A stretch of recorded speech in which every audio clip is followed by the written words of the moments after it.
Eagles have gotten good news on Jalen Hurts and Quinyon Mitchell. Should we be worried about Dallas Goedert and Cam Jurgens, though? Much to discuss, especially the juicy storylines between the Eagles and the Commanders heading into the NFC Championship game. Plus, we hear from Colleen Wolfe, all coming up next on the PHLY Eagles podcast.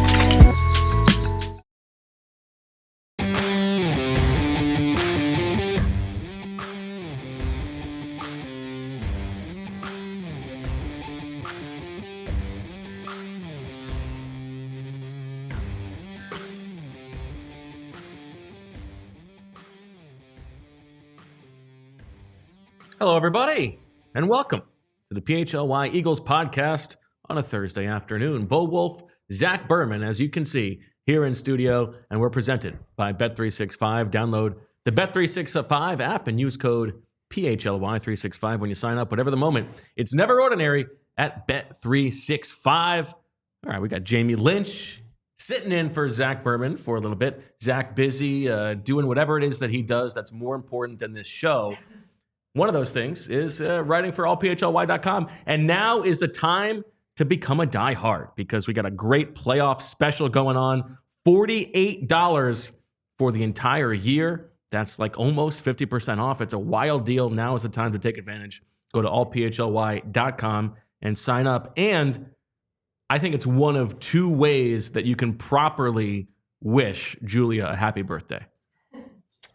She does need people for her birthday wishes to come true to become diehards here. Yes, that's one of two. The other way is in the comments, please tell Julia to make it the best year yet. Julia. Happy birthday, Julia.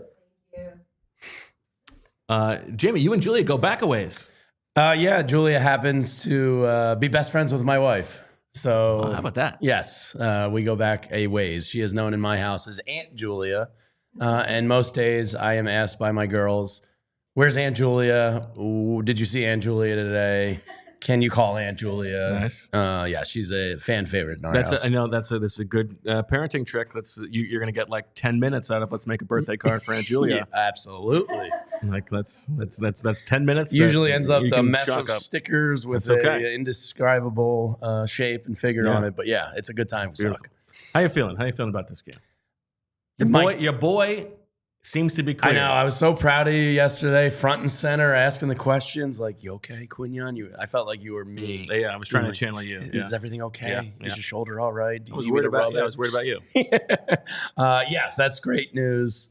I don't know if I believe Jalen Hurts that he feels as good as he does, but he's going to put on a good front. Mm-hmm. They're not playing the gamesmanship thing this week and making Washington prepare for the thought of Kenny Pickett. But, I saw you on Anthony this morning, and I totally agree. He's going to say, hey, give me a run or two just to keep, Washington honest. I think so. But, I think it makes sense. Yeah. We'll see how it plays out. But Quinyon's good news because Terry McLaurin is quite good. And he mostly lines up on that side. I think more than like 2/3 of the time he's on the left side of the field. And because they play so much tempo, that's part of the reason I think that they do it. I know Dane is well aware of this. We're going to talk to him on tomorrow's show. But that means that more often than not, the player covering Terry McLaurin is going to be Quinyon Mitchell. Yeah, the first game, it was lockdown mode, and they actually sent him to the right side of the field a little bit more than they typically do. The second time, Terry, as the savvy vet he is, got the better of Quinyon a little bit, so they stuck him more on the left side. So round 3 should be a great one between those two. I think there are a lot of matchups in this game that are like, we'll see how it plays out the third time around, and a lot of really juicy storylines that we'll get into as the show goes on. We're also going to talk to Colleen Wolfe from NFL Network about 3 o'clock, get her perspective, knowing the Eagles fan that she is. Yeah. How do you feel about the Sirianni Ertz thing? It's ridiculous. Like, What are you doing? Well, I mean, the guy's an Eagles legend. You know, he peed blood for the green. Yeah, that's true. Yeah. Like, why of all people? Like, was there some built up resentment between the two of them that he felt like he just needed to get off his chest? Weird. It was a very weird situation. Very weird. I mean, Zach Ertz is an Eagle legend, and No doubt about it. Yeah. like, And Ertz has only ever spoken like very highly of Sirianni, and like which was a very weird little marriage early on before they were able to trade Ertz. Like he was one of the guys going to bat for him. yeah, I don't know what happened there. I mean, what happened is the guy's like, you know, he's seeing red, like it's like Kill Bill, and when he Yeah. loses a game, like whoever it is in his path, That Italian blood got real hot. He was peacocking around. He was feeling good, and I guess he just let it fly. The other league-wide news I want to ask you about is like, what if the Cowboys are they going to hire Brian Schottenheimer? You feel good about that? As we now enter like, oh, the Commanders are going to be a good team and like you know, at least a team to be worried about for a while. It feels like maybe now the Cowboys are backsliding so that it remains a two-team race. Yeah, from Mike McCarthy to Brian Schottenheimer. That's very funny. Yeah. I also thought that Dan Quinn wasn't a good hire in hindsight. Like if you had rewound to 10 months ago, Okay. I was like, oh, Dan Quinn, okay, haha. Good job, Washington. Zach will puff his chest out. He said he was very pro Dan Quinn. I let him peacock around about that one on Tuesday when I did the show with him. I mean, it's funny. The Cowboys are always in the Good news. content, yeah. They're always something. They're a reality TV show, so why not just lean into it a little bit? Now, Nick Sirianni did speak right before the show and was asked about Cam Jurgens and Dallas Goedert, who both were estimated as would not have practice during yesterday's walkthrough. He said both guys are going to be out there. But what is your concern level there, and is there one that you're more worried about? Dallas Goedert, I just always assume is hurt in some way, shape, or form. And Yes. That's probably why, you know, you might look at a tight end this year in the draft. So that one doesn't surprise me at all. And Cam Jurgens is probably just going to eat a couple raw ears of corn, and he'll be fine. Get some jerky in there. I'm not worried about him. He to me, he's tough as nails. So Yeah. like, But a back is tough. backs are tough. He's a young man, though. Yeah, he's a big man. He is a big man. I thought I was thinking the one of the questions that was also asked to Sirianni, it was about Jalen Carter, and he said something like, "Well, his weight is what it's supposed to be." I don't know. It's been a while since my weight was what it was supposed to be. Yes, it's been a long time for me as well. That's why I avoid the doctor sometimes, because he just calls me a fat ass and tells me to get it together. How many drinks? 3. Yeah. Yeah, an hour on the weekends. I'm dry Sunday through Thursday, most times. Yeah, I mean, the back is certainly concerning for a guy that's hunched over the football. Yeah. True. 90% of the game. But I'm not too worried, I don't think. Are you? I mean, I think he's going to play. It's impossible to say how much it will affect him. But He will be on the good stuff, I'm sure. yes. Jalen Hurts was dropping bars out there on Sunday on the good stuff, I would assume. So they got the good stuff in the building, and I would imagine both of them are on it, and probably feeling as good as they possibly can this time of year. There you go. Let us know if you have questions in the chat for us to address as we rate the rival of Zach Berman, who I don't know, he may not show up at all. So I have a list here of all of the juicy little matchups here. So give me like on a scale of 1 to 10, 1 being let's say Alan Barber coming back to play against the Eagles for the first time, and 10 being Dawkins returns. Sure. How much juice you think these different things have? Yeah. All right. Let's do it. We'll start with C.J. Gardner-Johnson and Dyami Brown, which was the impetus for C.J. Gardner-Johnson getting thrown out of the game. The last time these two teams played, they were jawing back and forth. There's a flag for C.J. Gardner-Johnson. Then Dyami Brown fumbles the ball, and C.J. Gardner-Johnson yaps enough that he gets tossed from the game. Gets like pushed in the face mask and also a toss. Yes. So that was impressive. And so these two teams playing against each other for the first time, how gassed up do you think those two guys are going to be? I would hope that CJGJ was talked to a lot this week about, hey, there's a reason Jayden Daniels, put up 22 points in the fourth quarter or whatever it was. we need you in this game. Like, you have to keep a level head out there. You have to stay in the game. So I would hope he's not too gassed up. I would put that at like a 4.5, 5 for me. Okay. I think, I mean, there's going to be a personal foul flag in this game at some point. I think Luvo, yeah, right? Yeah, Luvu is a good bet to do it. I agree with that. All right, how about I made this point on Bluesky, but all the analysis that we can have about who are the best teams in football, EPA this, DVOA that. Guess what? We're here in the NFC Championship game, and the two best quarterbacks in the NFC are playing against each other by EPA per dropback, and of course, those are Marcus Mariota and Tanner McKee. Yeah, that's true. This is a revenge game for Marcus Mariota. It's true. It's a revenge game for Mariota. He's going up. These two guys.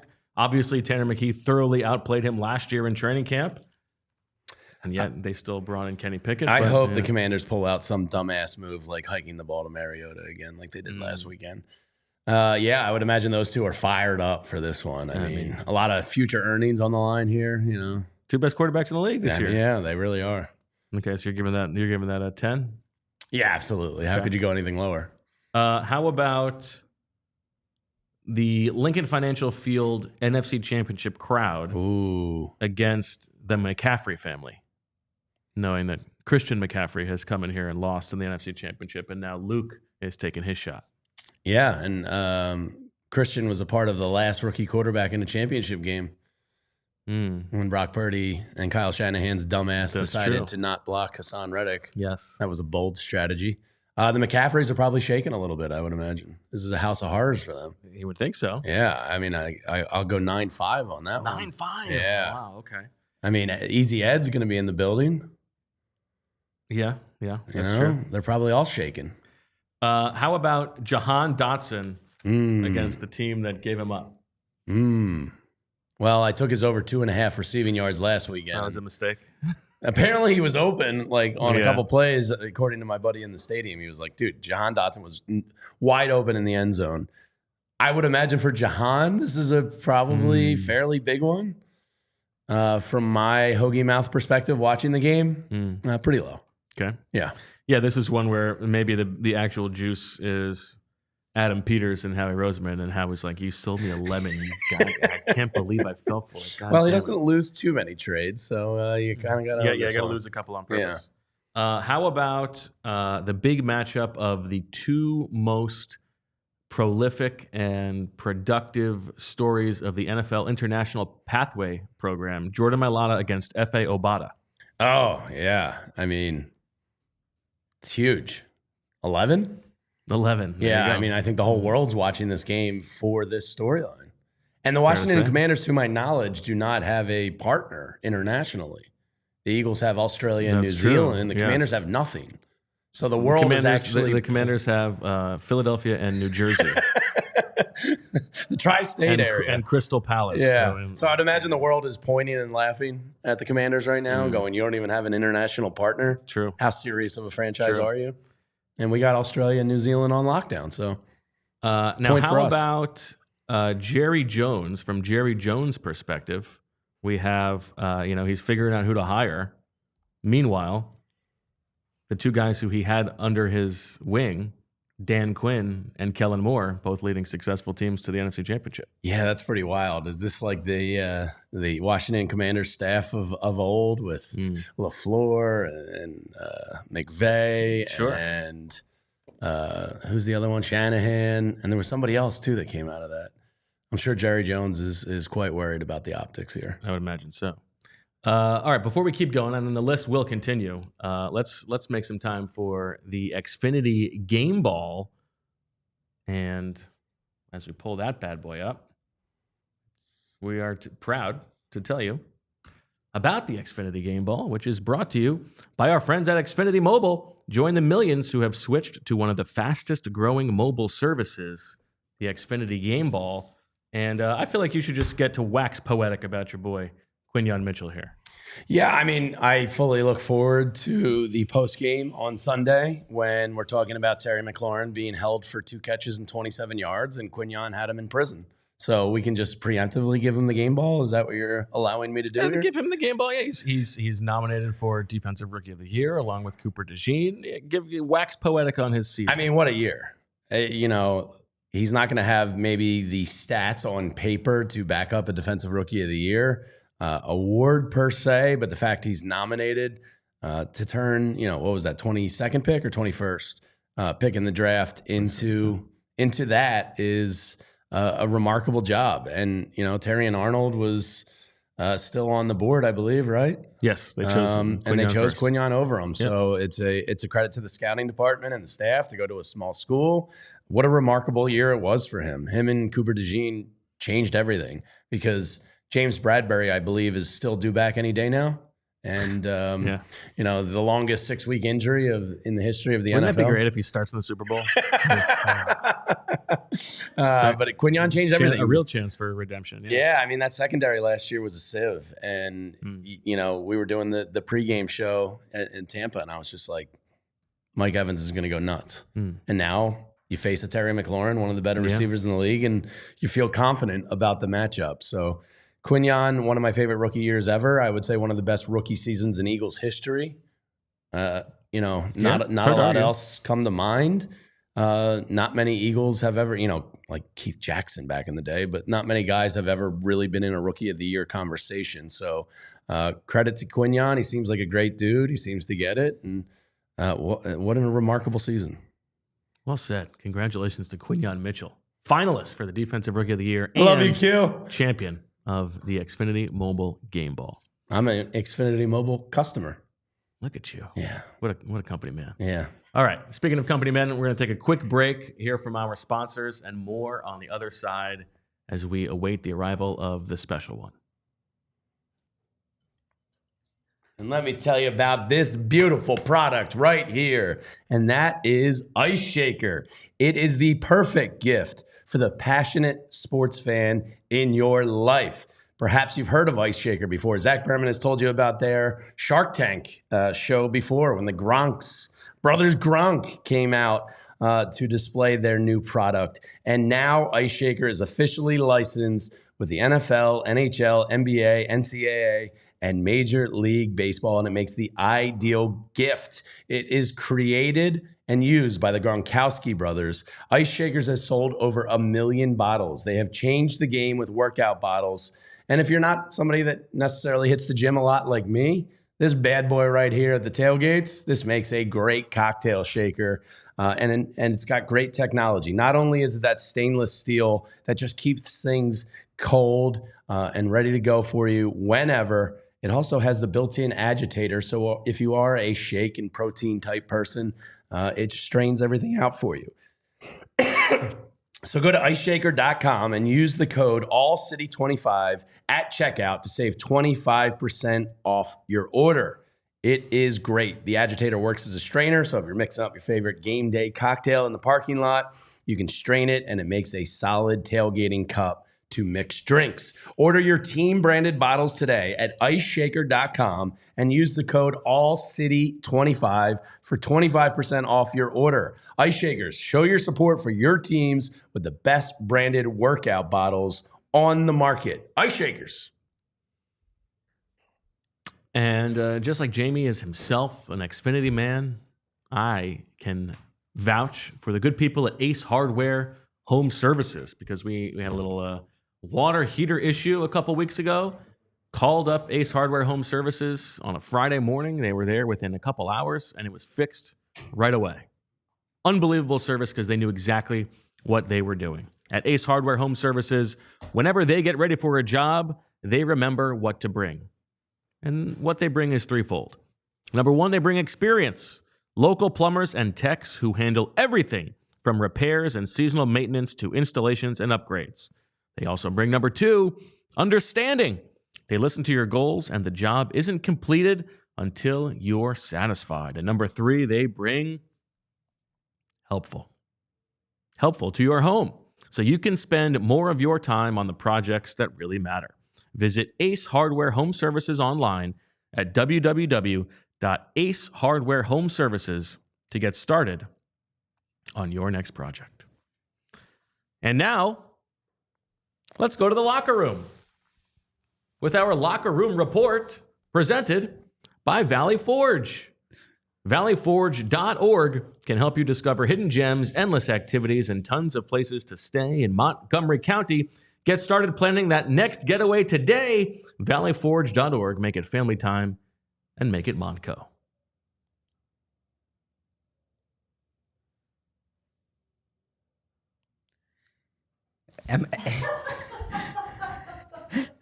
Are you pitching to me, or do I?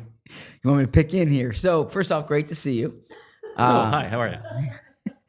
I am a few minutes late here because I was at NovaCare.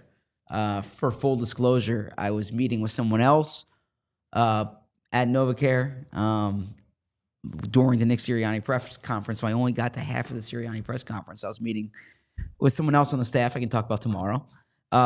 And so, what? All right, big shot.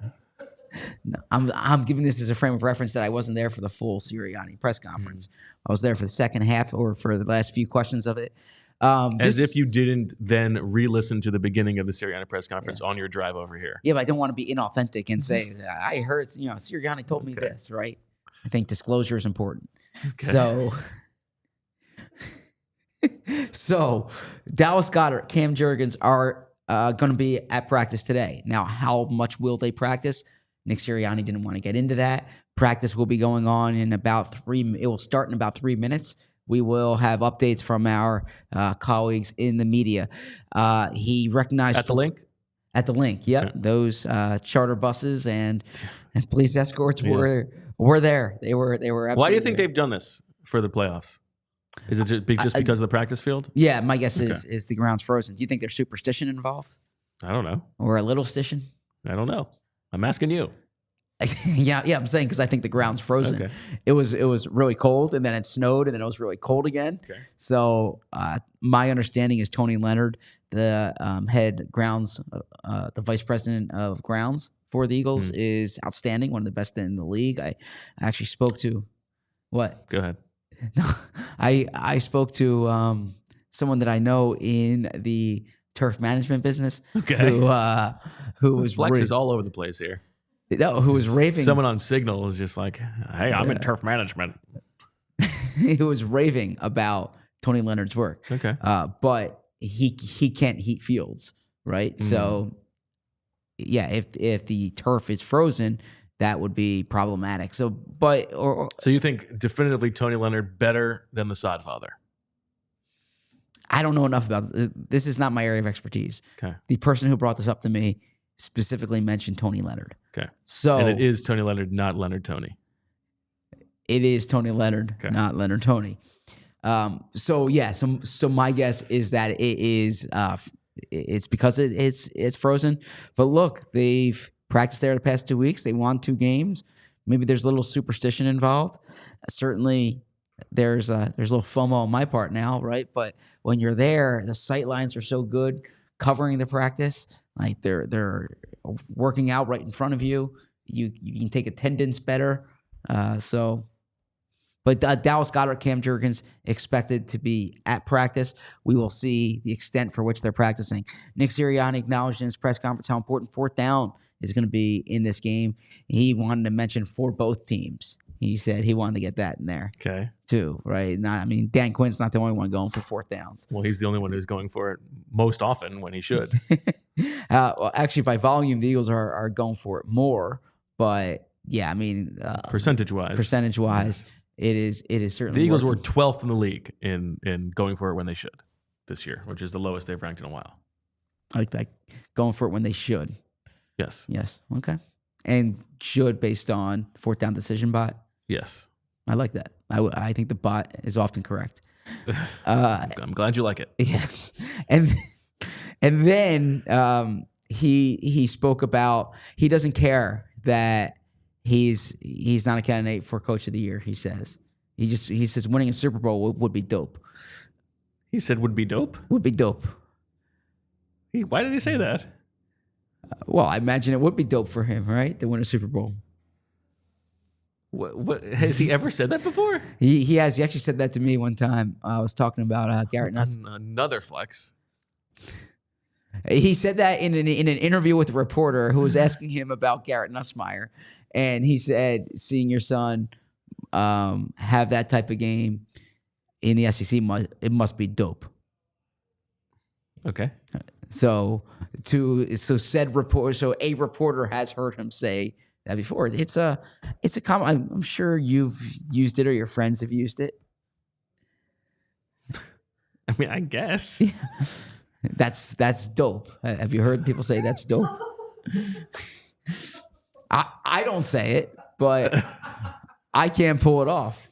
You, on the other hand, you strike me as someone who could pull off that's dope. We have a super chat from Chris Monera who wants to know, Bo, how are you so drippy, bro? That's just how dope I am. So that is what Nick Sirianni said. Now, so you've been in this spot before. When you get there a few minutes late, you're worried. You don't want to ask a repeat question. Sure. Right? Especially since you called out those reporters yesterday. Yeah. So you don't want to be the one who calls people out and then does it the next day. But it's even more egregious when you do it at the same press conference. No doubt. Right? So I kind of had to sit on my hands. But I did ask a follow-up, which is, in Nick's career, like he has not. This is not normal for Nick Sirianni to be in conference championship games before he came to Philly. I think he had one playoff win in his coaching career before coming to Philly, if memory serves. So now he's on this run here twice in 3 years. This is almost becoming the standard. I asked him if he has an appreciation for like where they are right now as a franchise under his stewardship. And he said, I'm boring. I'm focused on the next game. I imagine in Nick's private time, in Nick's quiet hours, if you and he were to speak, he would like sometimes want to puff his chest out that there are 5 Coach of the Year candidates, and Nick Sirianni's not a Coach of the Year candidate, and the Eagles are they've won 16 games so far this season, if you include the playoffs. Now their over/under total, their preseason win total was expected to be good, but they exceeded that. Yeah. And he has dealt with. Look, there were a lot of people who were wondering if he would be fired. There were people mid-season wondering if he would be fired. I'll give a shout out internally as well. Yeah, I'll give a shout out real quick. I thought the Joe Banner interview today with Anthony was awesome.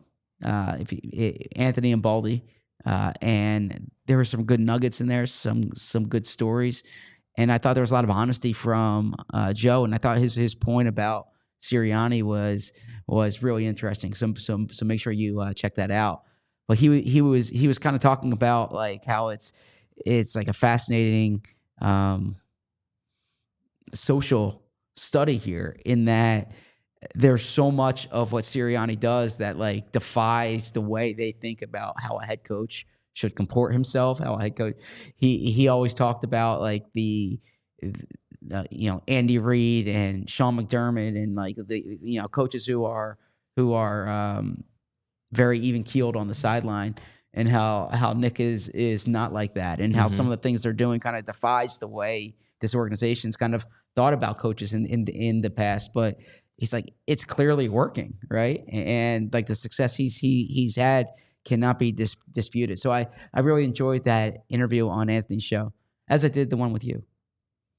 Thanks. Yeah. Yeah, I think. I don't think we need to have an. Well, first of all, thank you for the locker room report presented by Valley Forge. Go to valleyforge.org, make it family time, and make it Modco. I think that the difficulty of the Sirianni thing, I don't want to make this whole show about this. It's still hard to you say you can't argue with the results, and that's true. And he has been the right coach or a good coach for their situation, which is different than him being the right coach for every team in the league. But it's also hard to say definitively that, given the infrastructure here, given the roster he has, that a lot of other coaches wouldn't have had similar success. Yes and no. I say yes because there is an infrastructure in place here where every coach has had a degree of success. Like, I mean, Ray Rhodes, Andy Reid, Chip Kelly, Doug Peterson, Nick Sirianni have all won double-digit wins within the first 2 years. Have all made the playoffs within 2 years. So there's something to that there is an infrastructure here. Maybe they hire good coaches, or maybe they have an infrastructure that allows coaches to succeed. It's like the conversation we had about Zach Bond and Saquon Barkley. Great point. At the same time, like Nick's doing it, and this is not played in a video game. Like you're still pushing the buttons. You're still a human dealing with humans. There's something. It's in Bill Parcells' his book, and I've spoken to coaches about this, where like there's something that comes across your desk every single day as a head coach that you're not prepared for. That you have to determine how you're going to react to it, what your approach is going to be to this. Like there's no stuff that there's no guidebook for, and so as much as we say like the infrastructure's in place, Nick still needs to do it. He still needs to rescue them, or not rescue them. He still needs to hold the team when they're 2-2. He still needs to make those adjustments when Jordan Mailata and Landon Dickerson and Lane Johnson come into his office. He still needs to have this team ready to go against Baltimore, a physical team, on traveling across country, going down to Brazil, like all these different things. He still needs to do it, and he's done it.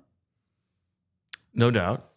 That's true. And I think, the team being ready to play all the time is to his credit. I think if you're also chipping away at, you can't argue with the wins or whatever. Yeah. The other thing you have to say is that, as you wrote about, this year he has had the bandwidth to deal with some of those other things.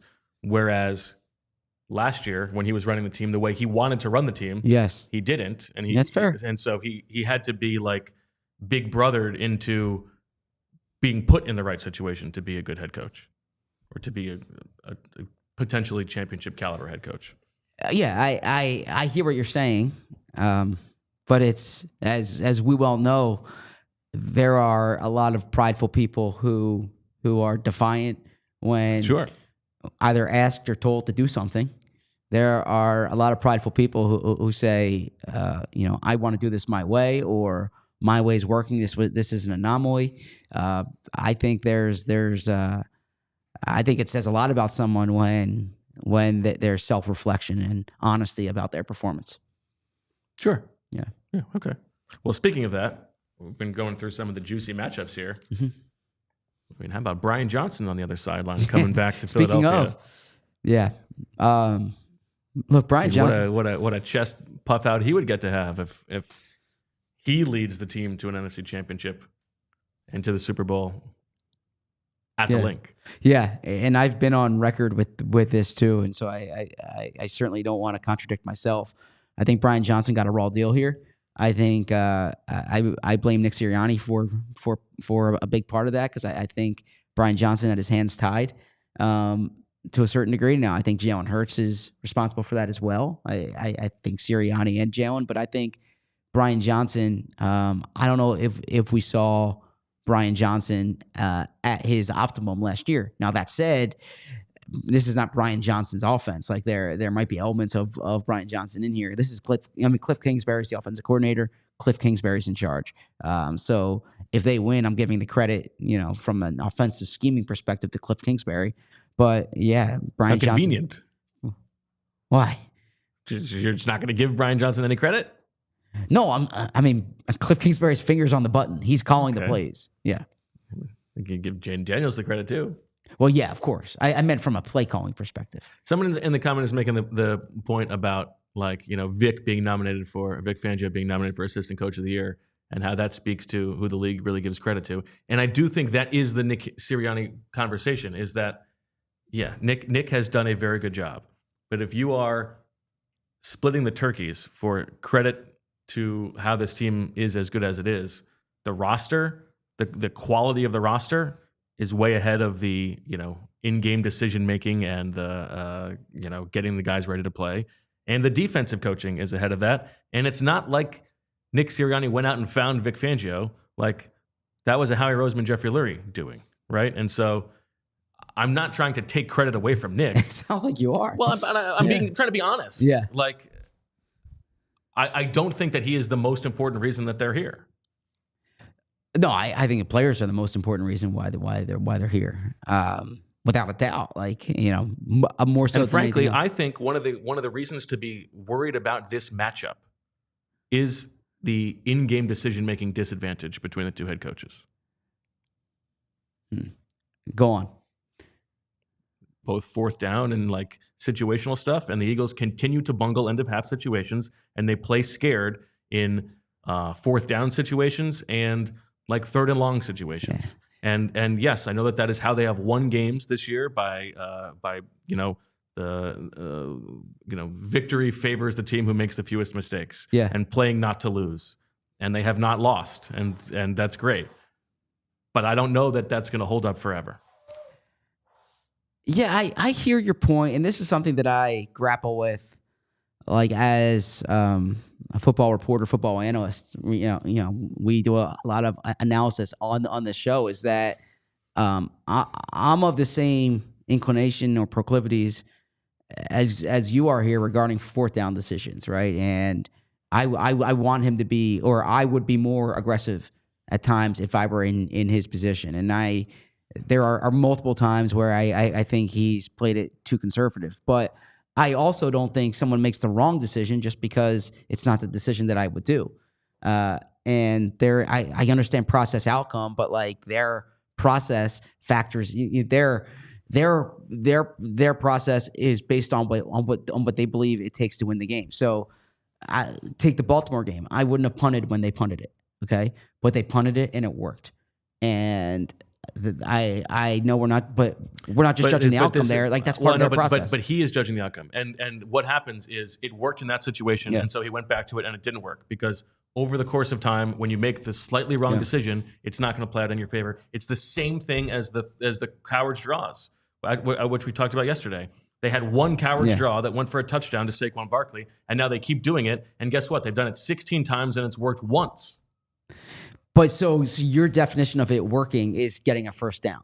And my point is none of them led to first downs. They might have led to a field goal, but they didn't. Yeah, but I'm saying, but they might not be, and perhaps I'm just playing devil's advocate here, but I'm workshopping this conversation. They're not running that to necessarily get the first down there. I think sometimes they're running it for their quarterback not to get hit. They're running it not to turn the ball over. So the Coward's draw is live to see another play, like to use the expression that you just cited and that he's used.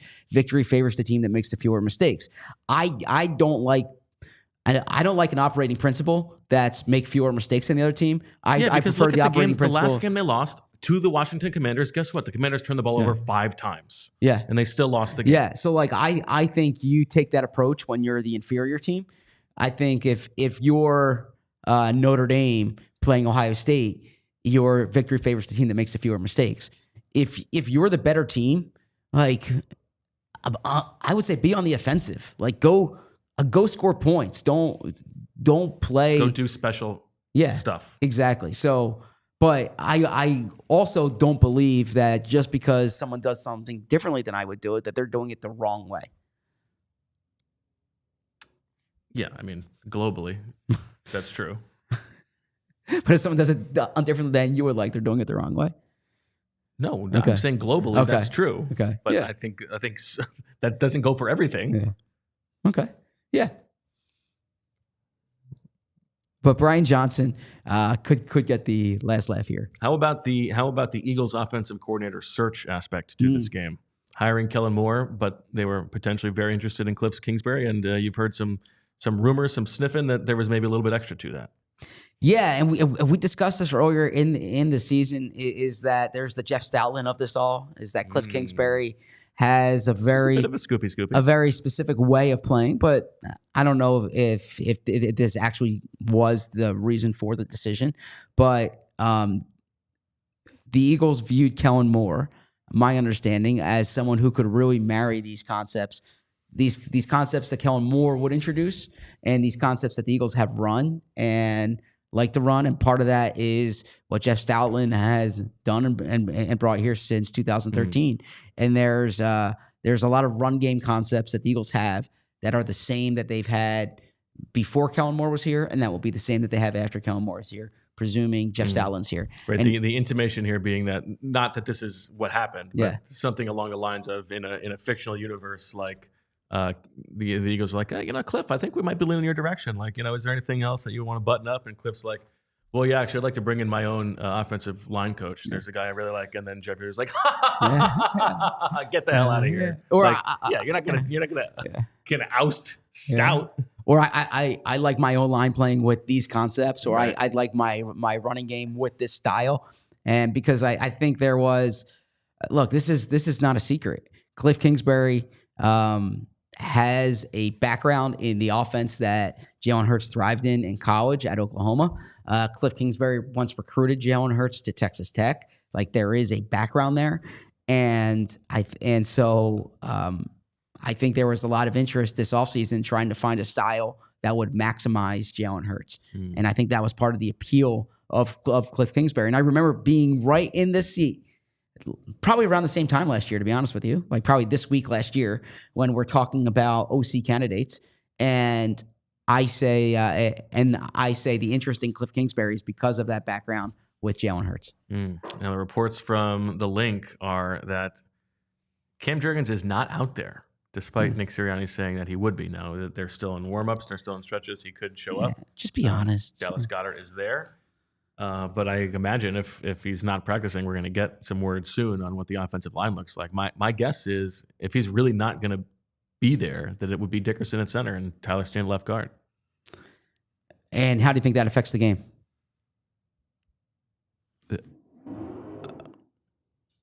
Jeez. I think it's a. I have no idea. It's a factor. You. Obviously, we have no idea. I once asked. But I don't know. But it's the offensive line is presumably not as good. I once asked Chip Kelly a question. He's like, I don't deal in hypotheticals, and I was like, all you do is deal in hypotheticals. Your entire job is if this team does X, then you do Y. What we do on the show Monday to Friday is talk about the game Sunday. How do you think it's going to affect them? That's So. I think it makes all of the protection stuff much less buttoned up. Does it change the way you view the game? Yes. Okay. Interesting. So. I mean, of course, it changes the way. It's a different offensive line. Of course, that alters it a little bit. Yeah. That's interesting. We'll see. I think we need to get ourselves together here. Let's take a quick break.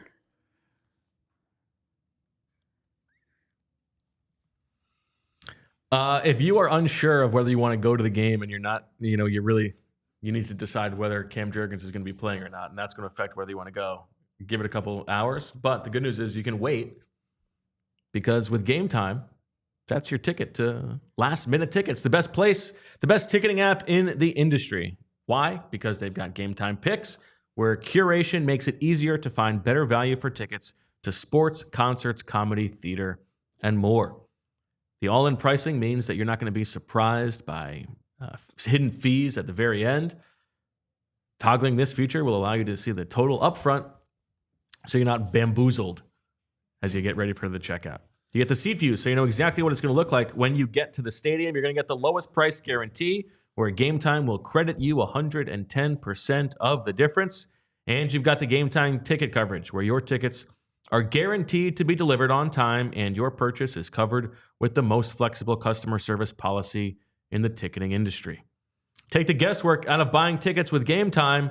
Download the Game Time app, create an account, and use code PHLY for $20 off your first purchase. Terms apply.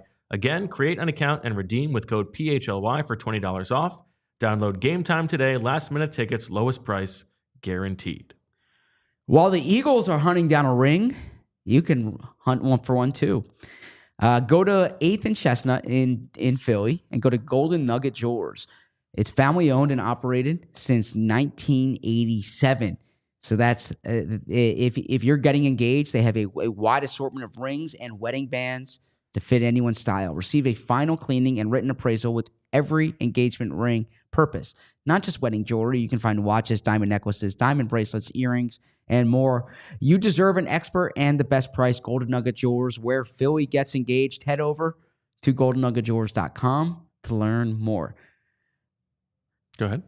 So I'm seeing the reports from NovaCare, and the Eagles did amend. I think someone behind the scenes amended it and said that Cam Jurgens wouldn't be out there. Dallas Goedert would. I don't know why 45 minutes ago Nick didn't come forward with that, but it's possible something changed.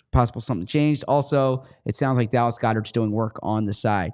We spoke last night about them adding Cam Irving to the practice squad. They also added a tight end to the practice squad too. So the two positions where they have injuries, they added guys with NFL experience to the practice squad. Obviously, we don't know what the injury situation is, but Dave Zangaro, our friend from NBC Sports Philly, says without Cam Jurgens at practice today, Landon Dickerson is working at center. So the fact that Dickerson's working at center makes me think they're preparing for, right? I think that's right. Yeah. Either way, they need to be prepared for the possibility, and it's not like Landon Dickerson necessarily needs the left guard reps. He needs to get ready at center. I do think it's probably fair to say that, if they're going to have to make this replacement anyway, it's better to get the week of practice for it. Yeah. Maybe. I don't know. But, I mean, it's not just, it's not just you have a different center and a different left guard. You've also got a different operation with the quarterback and the center, calling the protections, how are Landon snaps, all that stuff. How is he at diagnosing stuff pre-snap? I remember talking to Dickerson in the summer about Jurgens and just the idea of do we underrate the difficulty of the job when you have to snap the ball first and then block? And he's like, honestly, it's not that hard. You just snap the ball. It's like you're an offensive lineman and you snap the ball. And so he doesn't seem to think that it's a heavy lift. Yeah, I think sometimes they downplay it. I remember speaking to Jurgens during the summer about do you have to get used to snapping to Jalen and things like that? And he was like, it's just snapping. And then early in the season, they had multiple issues snapping. True. So I think everything's a big deal. There's nothing involving your starting lineup during an NFC Championship week that's a small deal. But when you're dealing with a Pro Bowl center, you change two spots. You have a tight end who's extraordinarily valuable to both the run game and the pass game. This should not be swept under the rug. This is I imagine the Eagles are going to act like this isn't a big deal, but I think this is a big enough deal for us to spend time on our show. Well, yeah, of course it is. We have an Eagles show. They're in the NFC Championship game. They're going to be missing their center. Yeah, I would say so. Yeah. Yes. As opposed to my next question for you, which is how much juice do you think there is in this game between Jeremy Reeves going up against Howie Roseman? Probably not. Although, look, everyone looks for certain slights. So I think, I don't know what was the first two items on the list, but I think that one would be pretty far down the list. How about Aneem Dankwa and Julian Good-Jones seeking vengeance against Jeff Stoutland for letting them go? Maybe Dankwa. Yeah, maybe a little Dankwa. I actually argue that Good-Jones is the one who has more of a beef because of the story I brought up before where it was a midsummer press conference on Zoom with Jeff Stoutland and he couldn't remember Julian's name. Yes, that's true. That probably should have been a sign though, right? I would say so. But Dankwa was supposed to be like the project offensive tackle. And I think they were quick to depart that project. How about E.J. Jenkins against Tyree Jackson? Now, Tyree Jackson's like, that was supposed to be my spot. I was Howie's developmental guy. Yeah, well, it actually comes full circle because Zach Ertz is like, they traded me because of you, Tyree. That's true. If you recall, when the Eagles traded Zach Ertz, Howie Roseman's like, and we were really impressed with Tyree Jackson this summer. And the Tyree Jackson experiment. He'll always have that practice where he caught the touchdown in the back of the end zone. And everyone was like, the Eagles found the next Antonio Gates. Now, how about the Eagles going up against one of the greatest playoff performers in their franchise's history, Talking, of course, about Ryan Kerrigan. Ah, yes. Yeah, Ryan Kerrigan. Can you, I mean. It was a complete zero his entire year. Yeah. And then they go to Tampa Bay, and we have 2 sacks. Like it was his first start of the season, I believe. Yeah. Because Josh Sweat had the issue that week. Yeah, Ryan Kerrigan. We were talking about the potential a great 1-year Eagles. I don't think Ryan Kerrigan would be on that list. I would agree. Yeah. But I tell you what, big weekend in West Lafayette that Ryan Kerrigan and George Karlaftis you got that quote, baby. competing in the same weekend. We'll always have that quote. I will always have that quote. That is in the file under Kerrigan Karlaftis. If I go in my Google, if I go in my Google Docs and I type in shout Kerrigan, out to Google. Yeah, shout out to Google. They're a huge part of my life. Google sucks now. Have you tried Googling something lately? It's awful. It's a terrible experience. What was the last thing you Googled? Zach Berman naked. You Googled that? That's a weird thing to. I hope nothing came. I hope it sucks. Then I hope nothing came up. What's the last thing you Googled? Zach Berman naked looks like the top result is a Zach Berman Instagram, but not yours, not mine. Okay. It's made out of aluminum alloy and was 50 pounds naked. That's the hook here. Let me see here. If I don't know if I want to go down this rabbit hole. Let me see here. Google this was their thing in the Eagles locker room this week. Was what their Google history? Your what's your most recent Google? Okay. I did not know that they did this. Seriously, Googling is terrible right now. Okay. Mine's Darius Slay. Just Darius Slay? Nothing more specific than that? Oh, here. Search for Darius Slay. Search for Christian Parker. Searched for... That's it? Just their names? Yeah. MSY to PHL. Okay. Ray's schedule. Some GM candidates. Wait, Ray's schedule? Yeah. Tampa Bay Ray's schedule. Why? Something for my nephews. Okay. Yeah, something for my nephews. I don't need to get into it. Okay. Well, you're the one who mentioned it. Yeah, I can't not ask why we're looking at my schedule. Yeah. Here's an assistant GM search for in the NFL. So okay. Yeah. So nothing. Probably the kind of thing you'd expect from mine. But yeah. So you're down on Google these days? Like actual Google, yes. It's a terrible thing. Okay. All right. It's completely unhelpful. How so? The search results are awful. You're not getting. You're not getting the stuff you want to find. Okay. I'm not alone here. This is every like. Okay. Anyways, Google. The quality of the Google search results have been terrible. Yeah. It's the same as every other internet product where it starts helpful and then they make it really, really crappy once they've got you in. I hope not every internet product. Well, we're not a technology company. Yeah, sure. I'm sure we are. What was that? Why you're here? We're not a technology company. Wait a second. What? What? Oh no! 16 months in. Oh no! 16 months in. 16 months in. I remember at a. No, you tell me no. Yeah, I remember at a previous job, I was talking to someone and they're like, "Why are you interested in that?" I was like, "It's not a journalism company; it's a technology company that does journalism." And so, in any event, I know it has a name, so I wasn't going to say it, but thank you. Yes. What? All right. This all leads up to the big one, Zach, which is the thumber, Ertz and Sirianni. Yeah. Look, Sirianni was in the wrong last time for doing that. Zach Ertz, I have so much respect for Zach Ertz as a player. I've seen Zach Ertz play with a ruptured spleen, was it? Ruptured I believe it was ruptured. I think it was spleen. Spleen. Yeah. I've seen Zach Ertz endure a lot in his career. I've seen Zach Ertz do a lot of good for Philadelphia. Lacerated kidney. Okay. Yeah, Zach Ertz is an all-time Eagle, and I get emotions are high at the end of a game. I get a lot is said on the field. I thought Sirianni was wrong there. I do think Zach Ertz there. I know Zach Ertz loves Philly, and I know Zach Ertz has a lot of respect for the Eagles organization, but I don't think Zach Ertz loved the way it ended. I mean, Zach Ertz, right. we've talked about like the core four conversation. Yeah, they just cast him aside. Zach Ertz should have been in that. Yeah.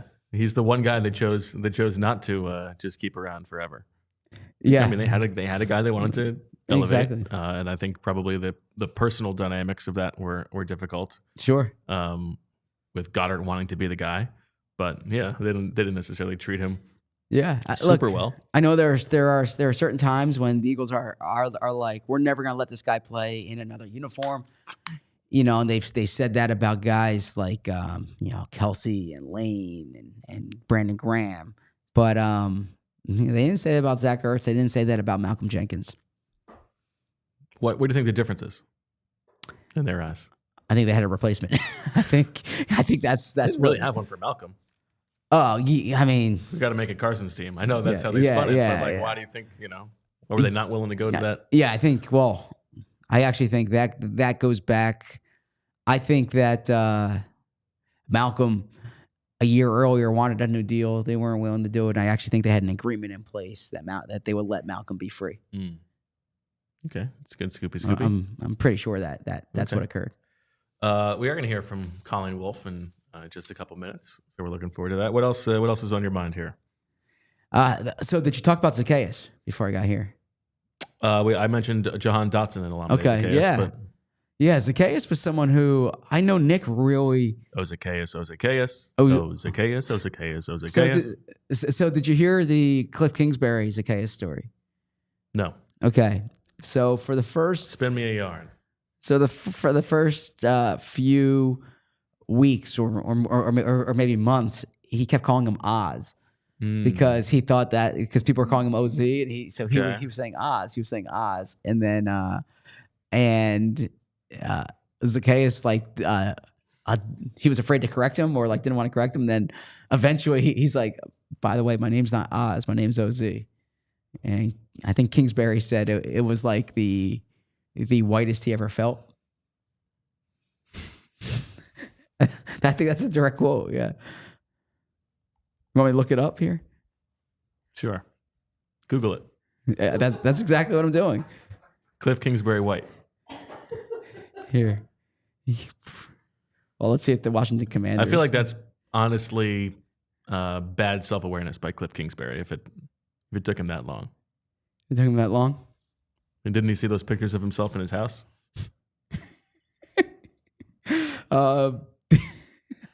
Here, so this is the quote. Cliff Kingsbury said, for the first 2 months, he called Zacchaeus Oz. Finally, Dyami Brown told him he hates being called Oz. It's OZ. And Kingsbury said, quote, it's like the whitest mistake ever. Okay, that's a better framing, actually. Yeah. Okay. Yeah, so a little behind the scenes. But Zacchaeus... nice route, Oz. Way to go, buddy. I remember Nick Sirianni saying that a guy like Zacchaeus will always have a role on his team because of when they brought in Julio Jones. He said that last year because of how tough he is. He does all the little stuff. And by the way, Zacchaeus, they tried replacing him with Julio Jones, which I can completely understand. But Zacchaeus was better than Julio Jones last year. And then this year, they tried to upgrade that number 3 wide receiver spot. Zacchaeus has been better than Jahan Dotson. Well, and Washington clearly felt Zacchaeus was better than Jahan Dotson. Clearly. And guess what Olamide Zacchaeus and Jahan Dotson have in common?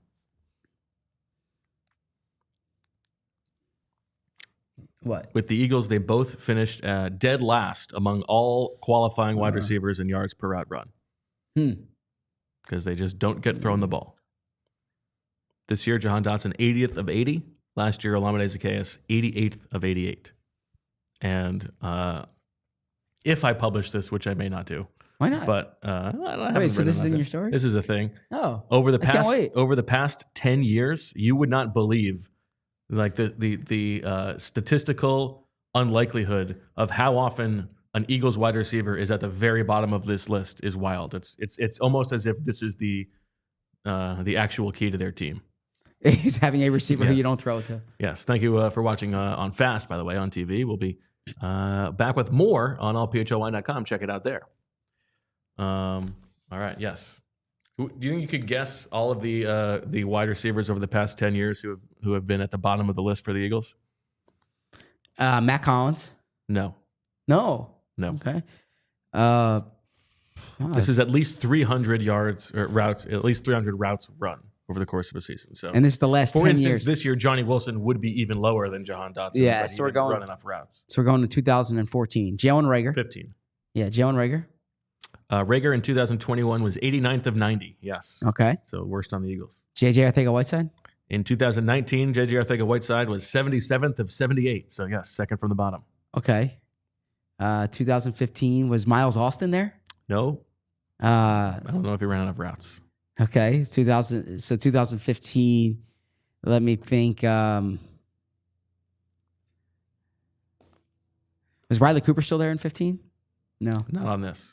Not on this. Was Aguilar's first year on there? 2016? Actually, both of his years. Okay. 2015 and 15 2016. and 16. In both years, he was dead last in the league. Okay.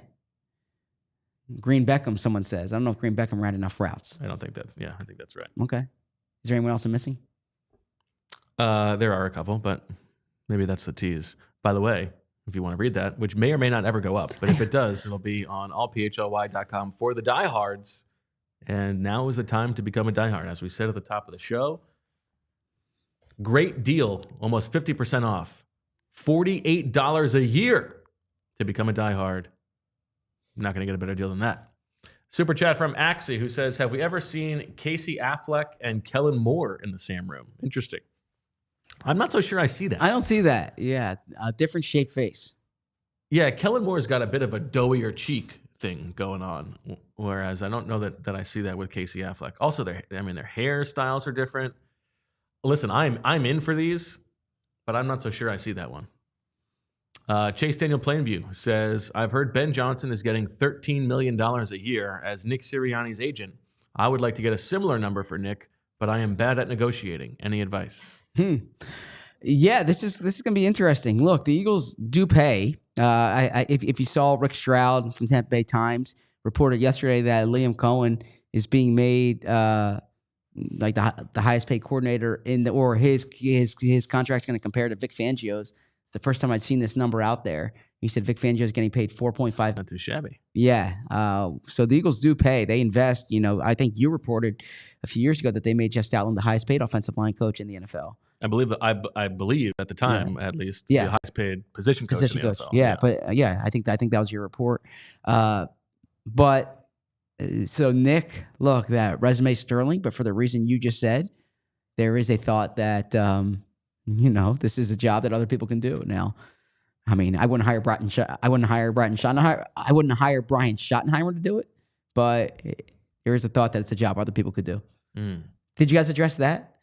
We talked about it a little bit. Okay. You have some thoughts you want to share as I look at pictures of Casey Affleck?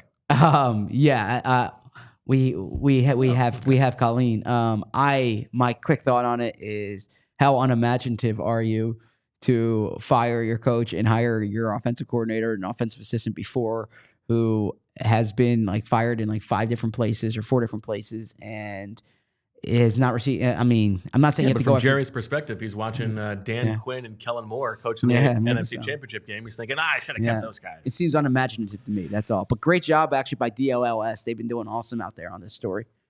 All right, enough Michigas. Let's get to the good stuff and bring on Colleen Wolfe from NFL Network. Colleen, how you doing?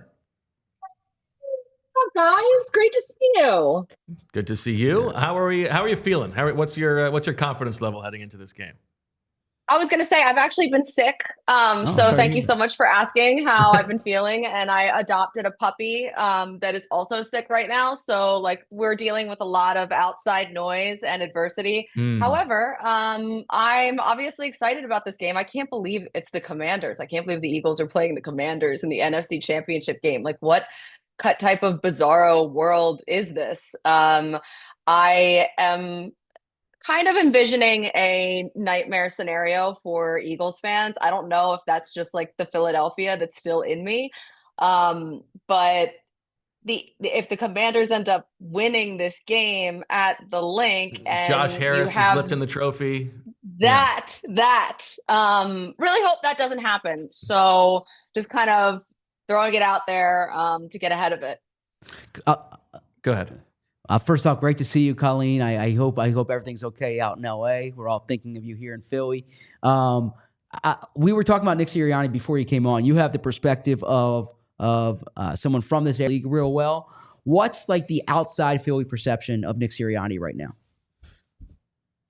It's such a hard question because I don't know what it's like inside Philly, but it feels like it's kind of the same looking from the outside in, because this is a team that's obviously winning, and they have the record, the fact that they are one game away from the Super Bowl, and Nick Sirianni seems to be keeping everyone together, and the players seem to love him, and the players seem to respond to him. But then it's like all of the things that happened earlier this year are kind of tough to be like, he's almost like a bro that's a head coach, and it's two things that like don't normally go together. Yes. But it's just he's a different kind of guy, has a different pedigree, and just does things a different way, but it works. So until it doesn't work, then you can't really criticize him. Colleen, I have to ask you because Julia, our producer, it's her birthday today, and I know that she wants to know what kind of puppy did you get? Oh my God, happy birthday, first of all. So she's a border collie, so she is very smart. But she also, I drove up to the Pound, one of like the animal control in LA, one of the LA County ones. And because from the fires, all of the shelters are like at max capacity. Oof. So I grabbed one of the dogs, and as it turns out, she is like, has an ear infection, has a respiratory infection, has kennel cough, like literally has like everything going wrong. She's wrestled through multiple cones because she just got spayed. So I've had to take her back to get her like incision redone, restitched, restapled like twice. So we're doing good. You're making her she cry. has a little bit of separation anxiety, but she's a real sweetheart. She's passed out in the other room though, because she's all zonked out on trazodone. So she's chilling. She's healing Zach's right jealous. now, but she's really cute. Yeah. It's the only thing that could get Zach to sleep during the playoffs. Same. Colleen, can you answer? I don't want to hold your feet to the fire, but can you answer for Jalen Hurts not being on quarterback island? Oh my God. Okay. So quarterback island has been, I can't believe I keep every single show I feel like I'm on. It's quarterback island for NFL I don't Daily, want to be a repeat podcast. question though. No. This has been a thing all season long. And up until recently, I was really standing on the table for Jalen Hurts, wondering why he wasn't on the island, thinking it was unfair when you had Sam Darnold in there. But obviously the tables have turned for both of them. But Jalen Hurts, I just don't understand what's going on. I really do want to be like, it's fine. Everything's fine. They're still winning. Like, who cares? They're running the ball. The offensive line is good. Their defense is good. Don't worry about Jalen. But you can't really blame the conditions from last week on the way that Jalen Hurts played, because Matthew Stafford also played in those conditions and did pretty damn good. Threw for over 300 yards, almost had a dramatic fourth quarter comeback. I don't really know what is going on. I don't know if you guys know, but you also can't blame the conditions on Jalen Hurts sitting in the pocket, not moving at all, and taking all of these sacks too. So I know he had the concussion earlier. I know that he got hurt in the third quarter and his mobility was not the same. I know that he had hurt his finger on his non-throwing hand. So that really shouldn't be an issue there. I don't know, maybe sitting out the last 2 games of the regular season. There are so many different things that maybe it could be, but I'm just not sure. They're winning and that's great, but I think that things would be a lot easier for the Eagles if they were able to get something going in the passing game as well. I think they're winning and that's great, but is basically all we talk about on this show. Go ahead, Zach. Okay, cool. What's your reaction watching Saquon Barkley this year? Oh my God. Are you kidding me? First of all, it's so great that he came over from the Giants. I was always so sad that he was a Giant because just coming from sort of the Philadelphia-ish area, it always felt like he should have been an Eagle. And I remember when the Giants drafted him, it was like, oh my God, they're drafting a running back so high. And now seeing Saquon Barkley, it's like, oh my God, this poor guy was in purgatory this entire time. He could have been just like living his best life for his entire career. I'm so happy that he finally knows what it's like and feels what it's like to reach his potential, which I'm sure he knew he had this whole time. But I can't imagine the frustration he felt with the talent that he has. It was so much fun to watch him this year. And just like from a pettiness standpoint, like when Howie Roseman, when that acquisition went down, it was like, okay, this is such a luxury move for the Eagles because like they don't really necessarily need this, and they're like kind of spending a lot of money on like a running back, but also it'd be cool if it worked. And then it's like, really, like now the poor Giants fans have to watch Saquon thrive in their division. And of course, with Hard Knocks and everything that was recorded with John Mara and just everyone in that organization saying they hope he didn't go to the Eagles. It just feels really great for Philadelphia and the Eagles, I think. Yeah, we were talking about that this week, that like there's something beautiful about Saquon Barkley and this person who has all this talent but never got to realize it, getting put in the right position. And then you start to think about how many other players in the league must be like thinking similar things or wondering similar things. And whether that's going from great to unbelievable or good to great or just back up to starter, all that. And then you can think about it as a world philosophy. But yeah, you can really go down the rabbit hole with the Saquon Barkley situation.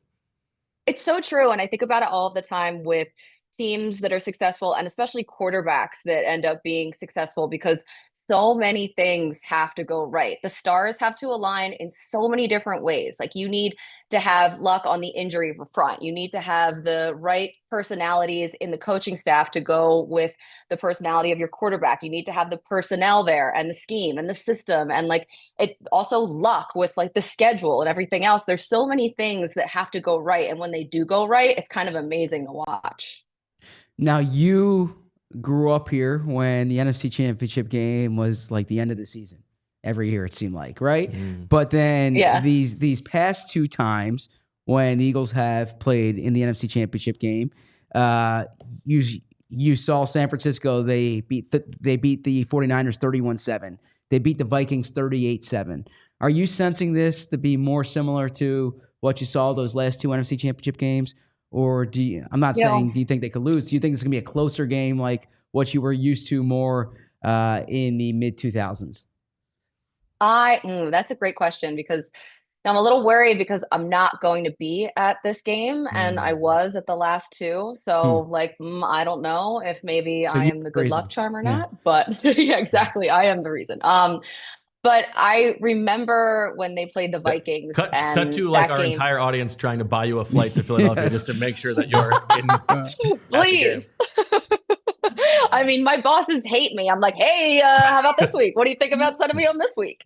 But I remember when the Eagles played the Vikings and they had just come off of the game against the Falcons. And it was kind of like, they kind of barely squeaked by in that game. And then the Vikings came in and they had this vaunted defense. And how the hell were the Eagles going to beat the Vikings? And then the defense just didn't even travel, didn't even show up, and it was no problem. And then against the 49ers, just the injuries right away. And then it just felt like they had the momentum from the very jump. So this one is different, though. It always worries me. Division games in general worry me. A division game that's an NFC Championship game is sort of, I don't know, terrifying a bit. Maybe I'm just someone who is anxious and prepares for the worst because I don't want to be disappointed in general. But I don't love that this is a team that's like an upstart team that has like hit its stride at just the right time. Jayden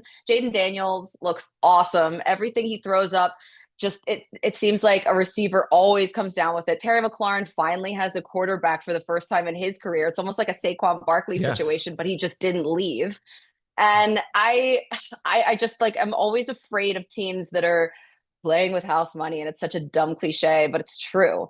And it's just like, you're playing with a more free kind of, I don't know, like just like that energy where you're not, the pressure isn't on you and you're not expected to be there. So it's just different.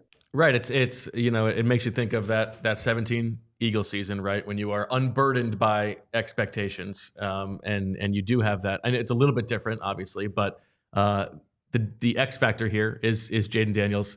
How scary is he to you? Oh my God. I mean, this quarterback is so good, and he's really fun to watch too. The way that he just expertly throws the ball, like it's just that it comes out perfectly, and he puts it in a place where only his receivers can get it. He does not look like a rookie at all when he's playing. And I wish that I could be a little bit more like Jayden Daniels, in that I wish that my blood pressure was just like at the floor. I wish that I like barely had any type of like pulse. Because it just seems like I would take his football ability.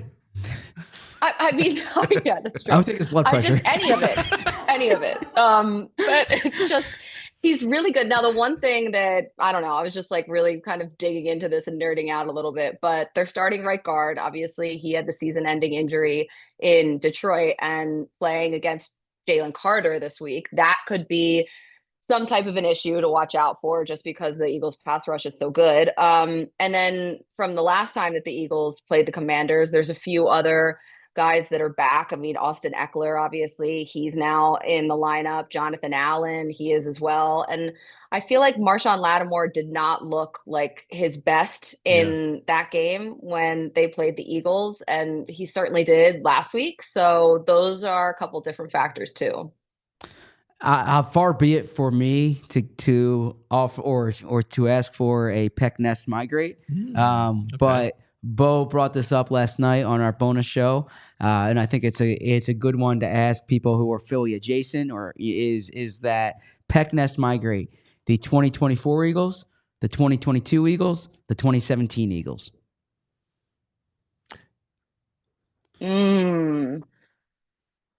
Are you going to explain what Peck Nest migrate is? Sorry. Peck Nest migrate. I'm like, am I supposed to know what this is? Sorry. I've officially been initiated into the show. Yeah. Can you explain it? No, this is you, my friend. Peck Nest migrate is like an old a game that you might play, like it's like Kiss, Marry, Kill. Kiss, Marry, Kill. Like God. Okay, wow. That. I did not know that. Nest is forever. Yeah. Migrate is kill. Yeah. Peck is the short term. Just one. Yeah.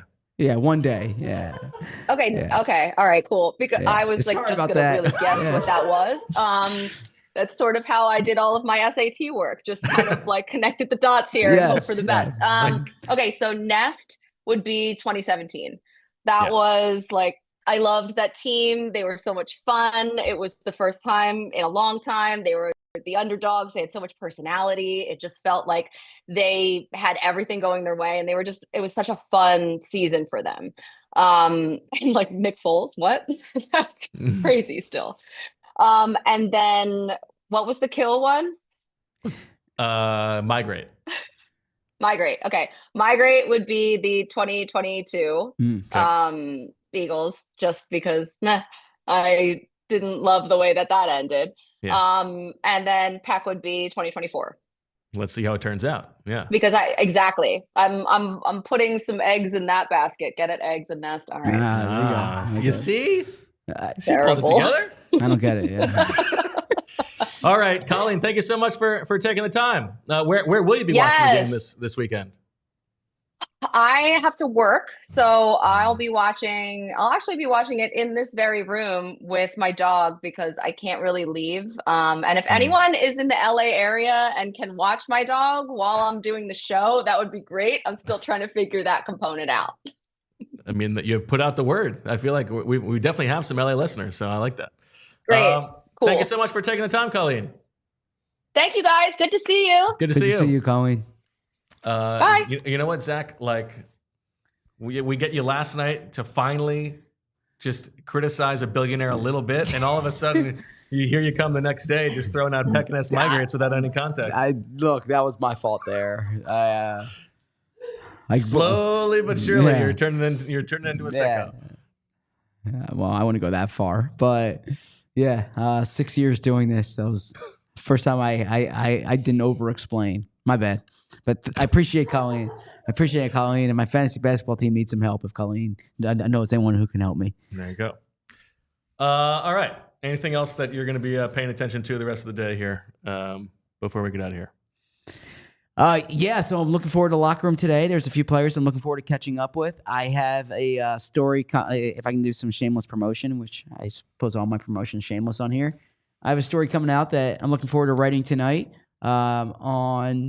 here, I'll just say it. I've been working on a story on Darius Slay, who might be playing his final game in Philly, and I think, I have some good stuff in here, some good perspective. I'm looking forward to writing that story and having that out tomorrow on allphly.com. So make sure you check that out. You think it's definitely his last game in Philly? Yeah, I do.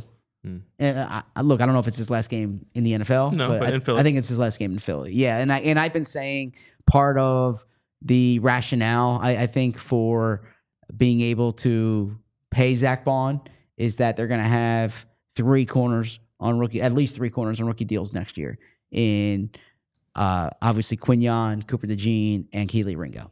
You think they bring back Isaiah Rodgers? I could see them bring back Isaiah Rodgers on. Look, I wouldn't even call it a team friendly on a fair deal. Like Isaiah Rodgers isn't going to get from. I could be wrong here. I don't think he gets like 12 to 15 million. I think it's so you get him in like a second start. Almost like the Bradley Fletcher type contract. I think that's something I could see for sure. All right, that'll do it for this episode of the PHLY Eagles podcast. Remember, good chance to get in, become a diehard. Best deal you're going to get. And also check out the store at ALLCITY. Get that Birds PHLY merch. And again, waiting too long into the episode to say it, but like the video, subscribe, comment underneath, help us out. Zach does so much for you. He sacrifices his sleep. All he's asking is just a click of the finger. All right. For the birthday girl, Zach and Jamie, we thank you for watching and listening. We'll talk to you tomorrow at 2 o'clock with the professor. And as always, we love you. We all silly like the mayor.